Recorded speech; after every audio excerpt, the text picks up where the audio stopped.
Welcome to Win the Day from Back to the Bible. I'm your coach, Pastor Nat, and today we will talk about increasing our love.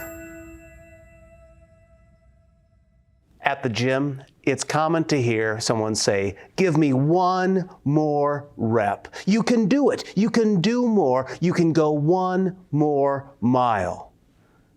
That is how a person grows. You see, they push beyond what they think they can do. Now, in our Christian faith, we know God saved us on purpose and for a purpose.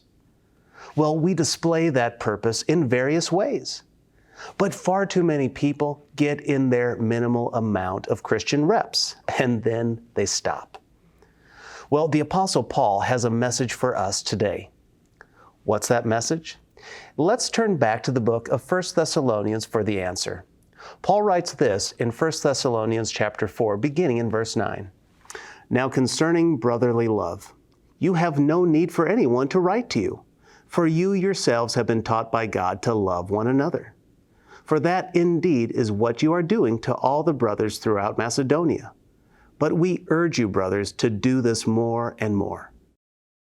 In the previous verses, Paul has urged the Thessalonian believers to abstain from any form of sexual immorality. God has saved us and called for a life of purity and holiness. And here in verse 9, Paul pivots. He says, "Now concerning brotherly love, you have no need for anyone to write you." Brotherly love is that posture of friendship and concern for another like a close relative. It manifests itself in the giving of time, treasure, and talents to serve and care for others. Remember, Jesus said, "By this all people will know that you are my disciples, if you have love for one another." Christians should not and will not be known by their abuse of love in the form of sexual misconduct with and without other Christians.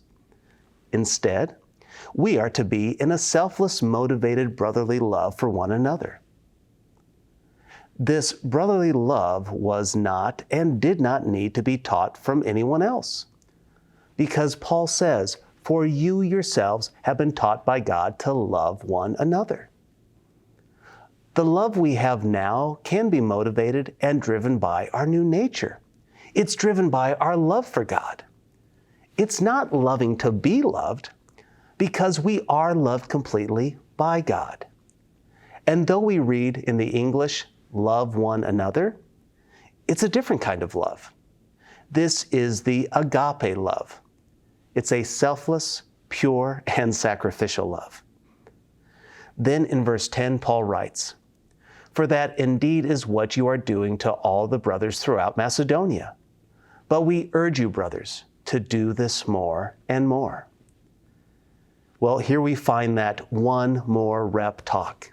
Paul says they are doing a great job in showing their brotherly and selfless love to the family of God. And much like in the gym, he says, keep going. Do this more and more. Don't stop. Don't coast. Don't drift. Keep loving as Christ loves. Do it more and more. Give me one more rep. What a great message for us today. So, who is one person you can show this brotherly and selfless love to? Who is one person in the body of Christ who needs a touch of Christ's love?